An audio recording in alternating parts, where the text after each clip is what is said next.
de 2012. Donc je pense que le 29 octobre, le professeur Mary Teuw Niane avait été nommé ministre de l'Enseignement supérieur et de la Recherche.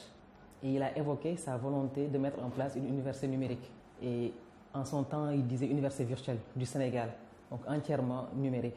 Nous avions quand même un leader, un pilote qui était déterminé et qui connaissait l'enseignement à distance parce qu'il l'avait expérimenté pendant au moins 10 ans à l'université Gaston Berger en créant l'Institut de formation ouverte à distance. C'était le recteur, l'ancien recteur et aussi de l'université Gaston Berger, mais qui aussi était le ministre de l'enseignement supérieur. Et donc lui, il était convaincu du projet et il nous soutenait. Donc on avait vraiment un soutien très solide de la part de cette autorité-là qui a mis à nos dispositions vraiment les moyens nécessaires pour y arriver. Et c'est ça ce qui nous faisait, qui nous encourageait. Le comité de pilotage qui avait été mis en place était une étape très intéressante pour la mise en place de ce projet innovateur. Le comité de pilotage était présidé par notre doyen Amadou Diaw, qui a vraiment fait un travail remarquable. On a fait beaucoup de réunions à Saint-Louis, dans son siège à Dakar, et beaucoup de collègues étaient impliqués. Je ne peux pas les citer ici, mais c'est vraiment très intéressant. Il y avait des discussions parfois très compliquées. Et avec le comité, c'était vraiment un comité très inclusif. Il y avait les syndicats, il y avait des enseignants, il y avait des non-universitaires, des universitaires, et les discussions étaient très riches. Et le projet, cela a permis vraiment d'asseoir un projet.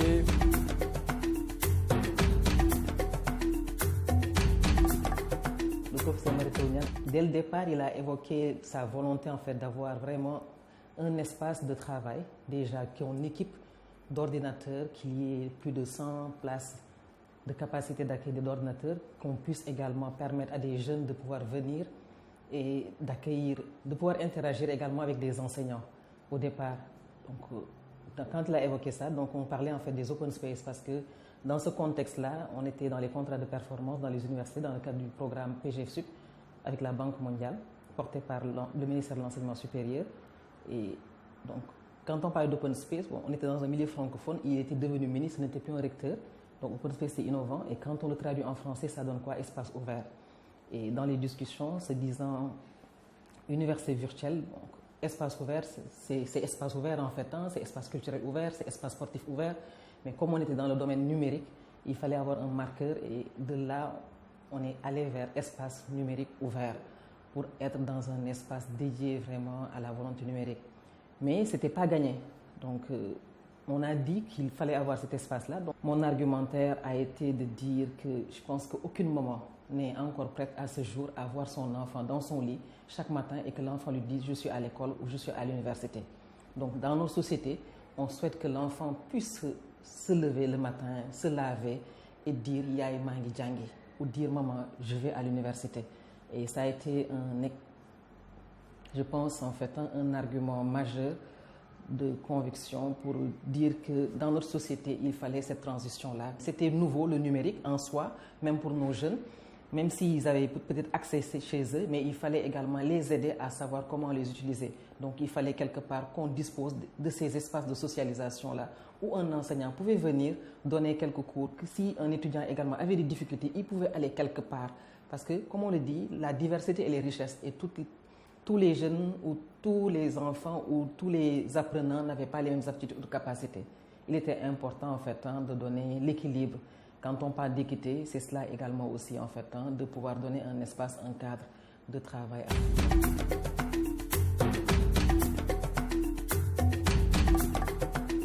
M. Amadou Diaw, fondateur du groupe ISM, il avait une équipe avec qui il travaillait souvent.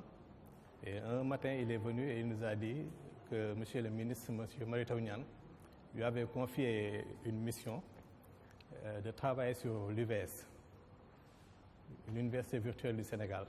Et quand il nous a fait part de ça, il nous a demandé de réfléchir sur beaucoup de choses. Et surtout moi, il m'a demandé de travailler sur la com, à réaliser les outils de com, tout ce qui est panneau publicitaire, la charte graphique de manière globale.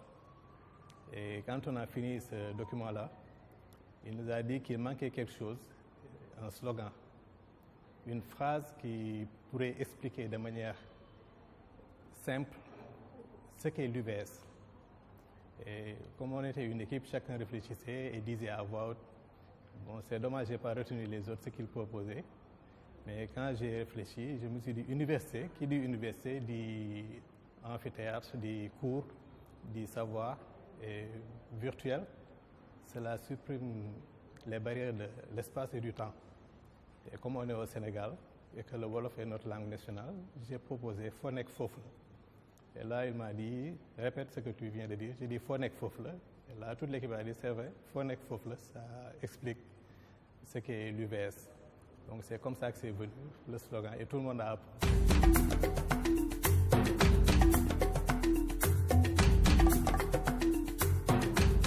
Quand Monsieur le ministre Mary Teuw Niane m'a confié ce projet, je ne savais pas ce que c'était en fait.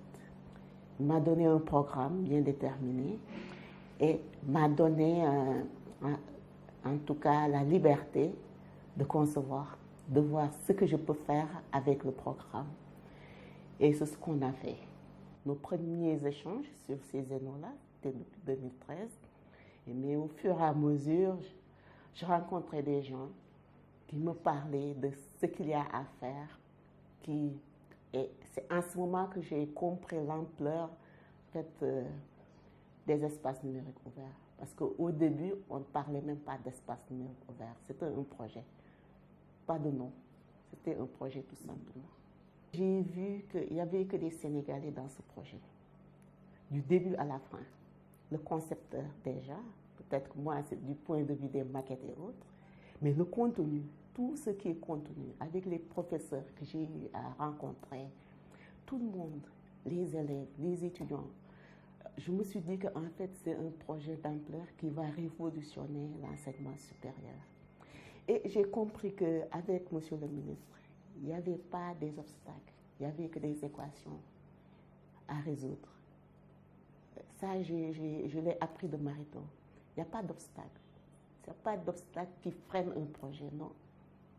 C'est des équations qu'on résout et puis on avance. C'est tout.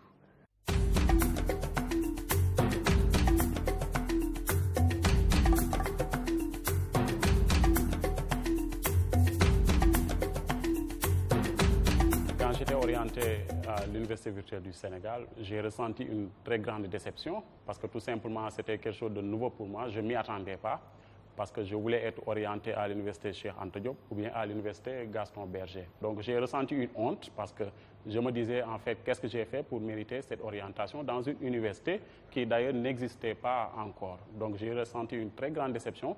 Je n'ai pas dormi. Je ne savais pas quoi dire à mes parents parce que pour moi, être orienté à l'Université virtuelle du Sénégal, c'était carrément ne pas faire des études supérieures. Donc j'ai ressenti une très grande déception et de la honte. J'étais parti à Diamniadio le lendemain pour voir, parce qu'on entendait, selon les recherches que j'avais faites, que l'Université virtuelle du Sénégal se trouvait à Diamniadio. Donc avec des camarades, moi et d'autres, on s'est réunis pour aller à Diamniadio afin de voir de nos propres yeux est-ce que l'Université virtuelle du Sénégal existe. Et là aussi, on était surpris de savoir qu'il n'y avait rien, aucune infrastructure qui pouvait être liée à l'Université virtuelle du Sénégal. Et donc pour nous, c'était une pure fiction de venir, et de la déception également, de venir à Diamniadio et de constater qu'il n'y a absolument rien. On n'a pas eu ce qu'on voulait, on n'a pas eu d'informations. On est rentré bredouille. Quand on a été orienté les semaines qui suivaient, on s'était organisé à travers les réseaux sociaux et tout ça. On s'était rencontrés à l'Université Cheikh Anta Diop. Il y avait près de 2000 étudiants, parce qu'à l'époque, quand on était orienté, on était un peu plus de 2000 étudiants, et l'amphi était plein. L'amphi était plein parce que tout simplement, on avait des revendications légitimes, parce que pour nous, il était hors de question d'aller donc étudier à l'Université virtuelle du Sénégal. Donc ce qu'on revendiquait, c'est d'abord l'annulation de nos orientations, de nous amener dans les autres universités. Mais en un moment, on a senti que là, ça va être compliqué, donc on a commencé à faire des recherches, à rencontrer donc des gens et de demander des explications, mais aussi d'avoir des renseignements sur le démarrage des cours et qu'est-ce qui nous attendait, parce qu'on n'en savait absolument rien. Alors, comme activité de contestation, on a organisé un point de presse, On est parti à l'UCAD pour rencontrer l'ancien recteur qui avait là-bas son bureau, Mansour Faye. On a organisé des marches. Nous avons quitté à l'époque le siège de l'UVS des mois plus tard, lorsqu'ils sont installés sur la VDN. Nous avons quitté la VDN pour aller jusqu'à Walfadjri pour donc revendiquer nos droits. Et puis on a fait des émissions, on a fait des grèves, on a même saccagé le siège de l'Université virtuelle du Sénégal à l'époque sur la VDN parce que pour nous, rien ne va à l'époque, donc il fallait faire quelque chose.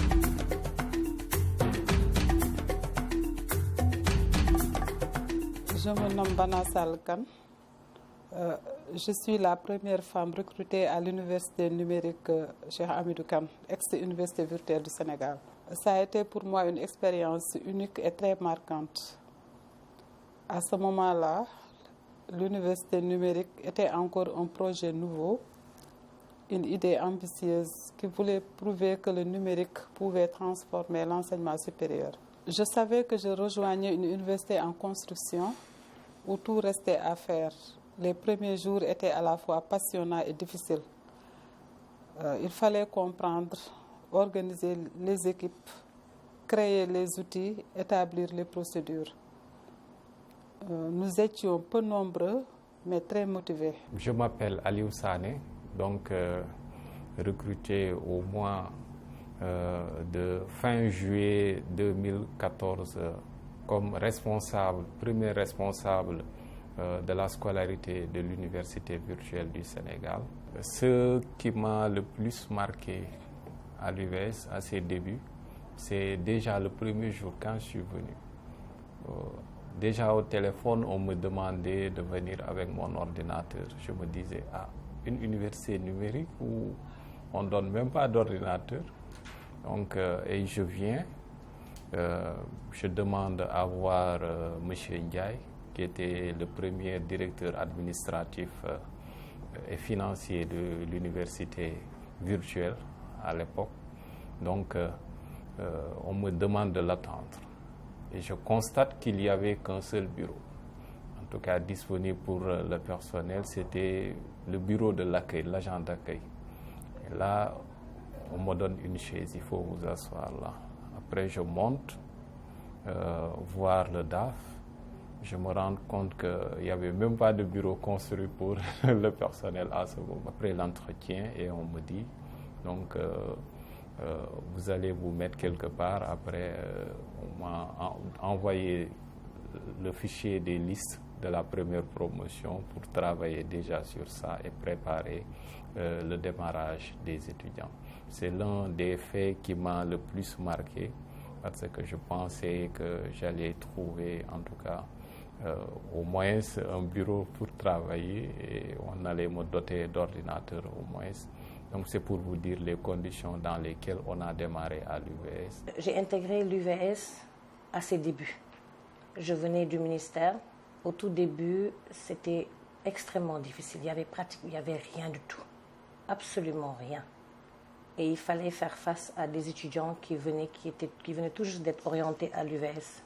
J'étais à l'entrée principale, je devais les recevoir les étudiants, les accueillir et également recevoir les parents. Ça n'a pas été facile pour moi parce que je n'avais absolument rien pour m'adresser aux parents. Les parents s'attendaient à des chiffres, à des bâtiments, à quelque chose de concret qu'on n'avait pas. Tout ce qu'on avait, c'était des idées, des promesses qu'on devait matérialiser et réaliser et concrétiser. C'était extrêmement difficile. Mon premier jour à l'université a été particulièrement marquant. Arrivant devant le siège, j'ai trouvé une foule d'étudiants qui manifestaient devant la porte. Je me suis rapprochée d'eux. Je les ai salués d'abord avant de leur demander de me laisser passer pour rejoindre mon poste. Certains étaient d'accord, les autres n'étaient pas d'accord. Finalement, ils m'ont laissé rentrer. Une fois à l'intérieur, j'ai commencé à me douter, à me poser des questions. Est-ce que travailler dans un tel environnement était sûr, vu la tension qui régnait dehors? Bon, je me suis dit, c'est pas grave. je vais continuer. Quelques jours plus tard, les étudiants sont revenus manifester. Cette fois-ci, la situation était encore plus grave. Ils ont cassé les vitres des voitures qui étaient devant le siège.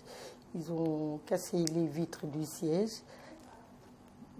Puis, ils sont allés barrer la route, la VDN, en brûlant des pneus. J'ai eu tellement peur que je me suis dit, est-ce que réellement je vais continuer? Mais comme je croyais à ce nouveau projet, je me suis dit, je vais continuer. C'est comme ça que je suis restée à l'UVS jusqu'à nos jours. Je me souviens d'une période particulièrement forte, le jour où nous avons été séquestrés par les étudiants. C'était un moment de tension, mais aussi de prise de conscience. Nous avons compris à quel point les attentes étaient grandes et combien cette université représentait un espoir pour beaucoup.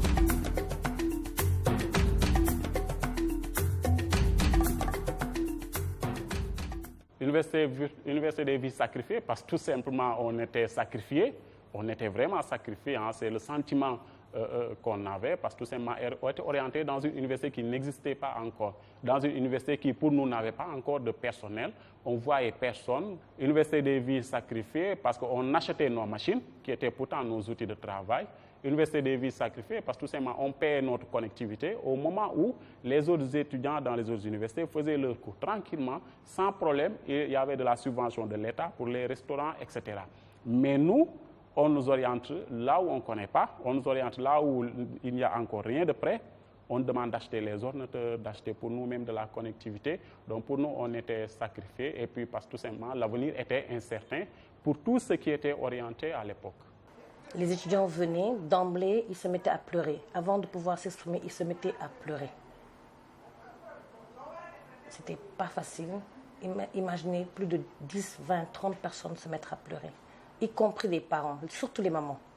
Les mamans pleuraient. Et tous, à l'unanimité, disaient une seule chose: vous nous avez sacrifiés. Vous avez détruit l'avenir de notre enfant, de nos enfants. Qu'est-ce que nos enfants vont devenir demain? Où sont les bureaux? Où sont les locaux? Où sont les ordinateurs? Où sont les enseignants? Il n'y avait rien. J'ai essuyé des insultes. Tous les jours, les gens venaient sur place pour m'insulter, pour me crier dessus. Ils étaient en colère.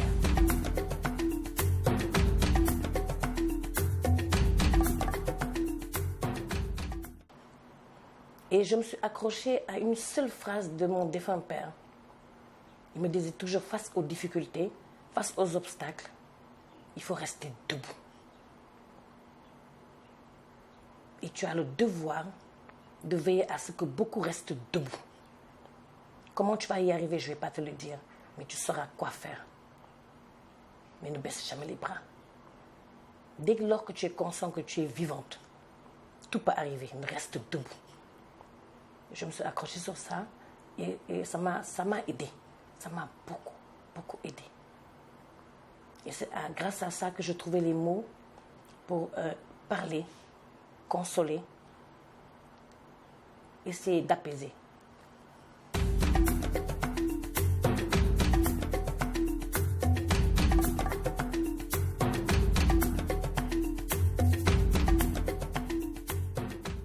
Trouver des mots exacts pour déterminer réellement ce que nous avons ressenti ce jour-là, pour moi, ce mot-là n'existe pas dans le dictionnaire français. C'était des moments que nous avons partagés avec nos familles, nos voisins et tout notre entourage. Et pour nous, c'était le moment de répondre à toute une communauté, universitaire et non universitaire, du potentiel de l'université numérique Cheikh Hamidou Kane à l'époque de l'université virtuelle du Sénégal.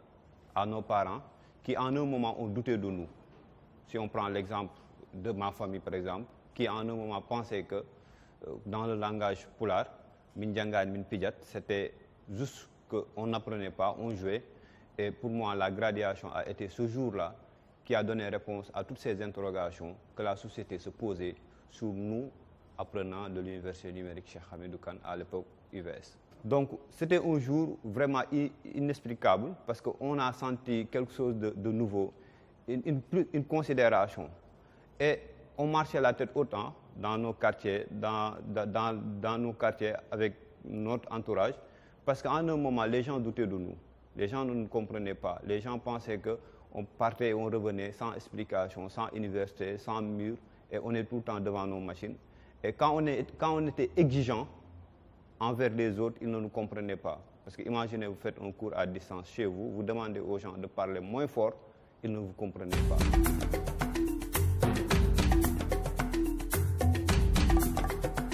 Et à partir de 2018, la première promotion qui sort va tenter les concours de la FASTEF. Et puis voilà, ils ont été un grand groupe, c'était un groupe de camarades de l'ENO de Keur-Massar. Et ils ont réussi, surtout les étudiants qui étaient en EMAI, mathématiques appliquées et informatique, ils ont réussi à passer le concours et à devenir des enseignants en mathématiques. Et du coup, ils rentrent dans le système et cherchent même à transformer le système depuis le collège. Parce que après, on les a suivis. Ils voulaient des ordinateurs. Ils voulaient des ordinateurs parce que eux, ils ont suivi l'enseignement des mathématiques à travers des logiciels où on écrivait les mathématiques avec, à l'informatique. Voilà. Et puis, c'était un grand groupe de 5 ou 6 étudiants. Il y a même eu aussi un étudiant en anglais qui est passé la même année. Et puis, c'est devenu une tradition. Chaque année, que ça soit à l'ENA, au CFJ, que ça soit à la gendarmerie, à la douane, on a eu chaque année des étudiants qui sont passés brillamment. Et même à la gendarmerie, on a eu une année, je ne me rappelle plus son prénom, mais il est passé major de promo. Et c'était pour s'occuper de l'informatique au niveau de la gendarmerie. Maintenant, on a des hommes et des femmes qui passent et dans toutes les écoles. Et c'était un moyen pour nous d'être validés. Maintenant, plus personne ne doute de notre capacité à transmettre à travers le numérique. Le principe de dire, le slogan qui était « Fonek Fofla » se traduisait vraiment. Ça veut dire que l'université est rentrée dans la brousse. L'université est rentrée partout au Sénégal. Et ça, c'est une grosse révolution. Je suis fière quand même de voir nos enfants qui me disent que je suis sortie de l'ENO de Saint-Louis, de l'ENO de Kolda. Ça, c'est une fierté. Je vois des femmes qui n'avaient pas la possibilité d'aller continuer leurs études et qui restent aujourd'hui à Podor, par exemple, où il y avait une femme qui allait, qui suit en même temps son cours. Donc, c'est une grande révolution. Je vois des personnes à mobilité réduite, des personnes qui n'ont pas les moyens vraiment de venir sur Dakar, de rester chez eux et de travailler, d'être à l'écoute du monde. Et ça, c'est une révolution. Rien que ça, d'avoir participé à cette deuxième université aujourd'hui du Sénégal, ça me donne une grande fierté. Quand un changement arrive et que tout le monde le comprend, ce n'est pas une grosse innovation. Mais dès lors que ça a créé beaucoup d'appétence, beaucoup de débats, c'est parce que les gens n'ont pas encore compris quelle était l'innovation qui était derrière. Moi, je suis très très heureuse de voir, même ma propre nièce, quand je lui ai demandé quel a été ton choix, il m'a dit j'ai choisi l'université numérique comme premier choix. Et c'était sa volonté. Et j'en ai vu beaucoup d'autres. Et ça, c'est extraordinaire. Ce n'était pas pensable il y a quelques années où on pensait que non, on mettait là-bas juste ceux qui n'avaient pas de place ou ceux qu'on ne voulait pas orienter. Mais que ça devienne le premier choix des apprenants, ça, c'est la clé de réussite. Et aujourd'hui, je vois que UVS est devenue l'université numérique Cheikh Hamidou Kane, UNCHK. Elle est devenue une belle jeune dame que tout le monde courtise. Beaucoup viennent de partout pour admirer cette belle femme. Et c'est une fierté. C'est une grande fierté. Aujourd'hui, je ressens beaucoup de fierté d'avoir assisté 3 recteurs. Le professeur Mohamedou Mansour Faye, le professeur Moussa Lo et aujourd'hui le professeur Samuel Ouya. Une fierté aussi d'avoir vécu ses débuts, d'avoir contribué à construire cette belle institution et de voir combien les femmes y occupent maintenant une place importante. L'UNCHK restera toujours pour moi une aventure humaine et professionnelle inoubliable. La fierté peut-être dans la conviction des acteurs, ça n'a pas toujours été facile, mais dans cette divergence, dans cette difficulté, les différents acteurs se sont donné les possibilités en fait de pouvoir mettre en place cet instrument magnifique. Les gens ont douté, c'était difficile, mais je suis très heureuse de voir ce que c'est devenu, avec beaucoup de fierté et vraiment toutes mes félicitations et très belle continuation. C'est une belle pépite, c'est vraiment un fleuron, c'est le bleu de l'écosystème et que le bleu est le symbole de l'innovation et chaque jour on voit qu'on peut faire encore plus et encore mieux.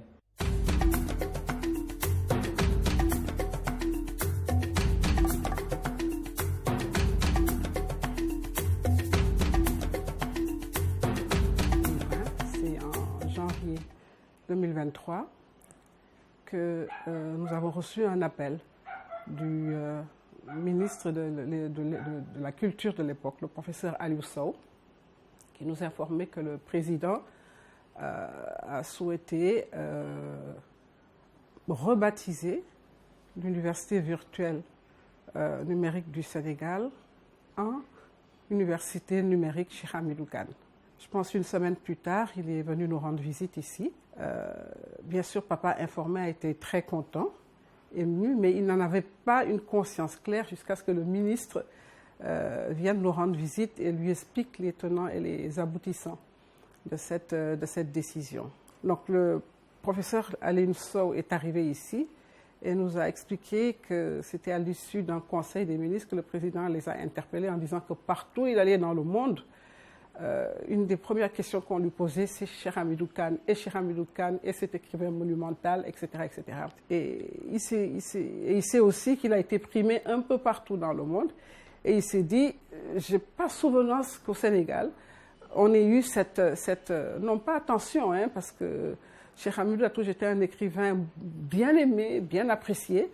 Je n'ai pas souvenance d'une reconnaissance aussi visible, aussi importante que le pays a rendu à Cheikh Hamidou. Et donc, je pense qu'il a voulu pallier à cette, non pas oubli, mais à ce retard dans la reconnaissance de l'œuvre de Cheikh Hamidou. Et donc, il a proposé, et ce qui était curieux, c'est qu'il avait demandé à tout le gouvernement de réfléchir à quelle forme d'hommage, quelle forme de reconnaissance à quelle forme de reconnaissance pourrait bénéficier Cheikh Hamidou Kane. Et le président a demandé qu'on réfléchisse. Et une semaine après, il y a eu la deuxième rencontre pour parachever un peu cette initiative. Et le nom de l'université virtuelle numérique est ressorti et Cheikh Hamidou a été proposé comme parrain de cette université. Alors, informé de tout cela, il était très heureux. Très heureux. Il a été fait en 2023, il avait 93 ans. Son bonheur, on le voit au sourire malicieux, à ses yeux qui brillent. Il était très content, très ému. Il a essayé de dire quelques mots.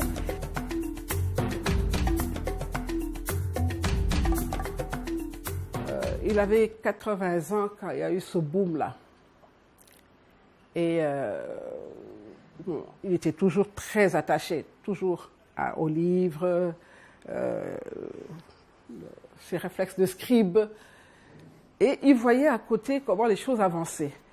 Et nous lui avons dit, particulièrement moi, parce que mes frères étaient à l'étranger, je dis, papa, il va falloir quand même que tu commences à t'intéresser à cet outil-là. Il me dit, ça va être compliqué. Je dis, non, ça va pas être compliqué. On lui a acheté une tablette. D'abord, son téléphone. Mais, bon, il voit très bien, il voit mieux que moi à cet âge. Mais il n'était pas assez habile puisque le téléphone était petit. On lui a trouvé une tablette. Et voilà qu'il commençait à taper ses textes, tànn ceeb, et à avoir accès aux journaux, les années 90, 2000. et à lire avec beaucoup d'intérêt, à être épaté par la rapidité d'accès à l'information. Il disait, mais c'est fabuleux, c'est extraordinaire, c'est fabuleux. Et chaque fois qu'on lui met des choses, il était étonné et il était curieux, il avait envie de savoir. Et je me souviens que je chahutais un de mes proches en disant, toi, à ton âge de 70 ans, tu n'arrives pas encore à te mettre aux nouvelles technologies, alors que mon père est déjà bien avancé par rapport à cela. Donc, il a été toujours curieux de cela et curieux de l'évolution vraiment fulgurante de cet outil, hein, comme il l'appelait. Et je crois qu'il a dû être très, très fier de savoir que c'est un outil qui servirait à propager le savoir dans les contrées les plus reculées. Parce que ça, c'était sa bataille de toute une vie. C'est sa bataille de toute une vie, faire accéder les populations les plus reculées aux services sociaux de base, santé, éducation, savoir. De savoir, par exemple, et de comprendre. On essaie de lui expliquer qu'aujourd'hui, l'université numérique, Cheikh Hamidou Kane, a pour objectif d'être dans les 14 régions et à terme pourrait servir aux plus petits garçons de Fongolémie ou du Fouta ou vraiment les tout petits villages.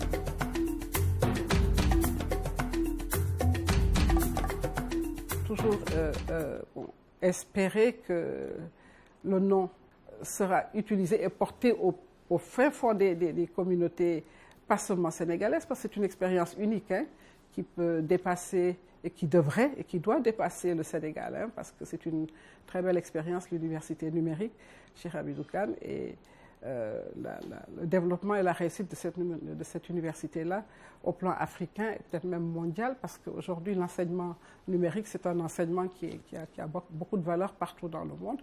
Tout ce que je peux dire c'est merci UVS, Diarama UNCHK, qu'elle continue à être belle de l'intérieur comme de l'extérieur et qu'elle fasse venir davantage de partenaires.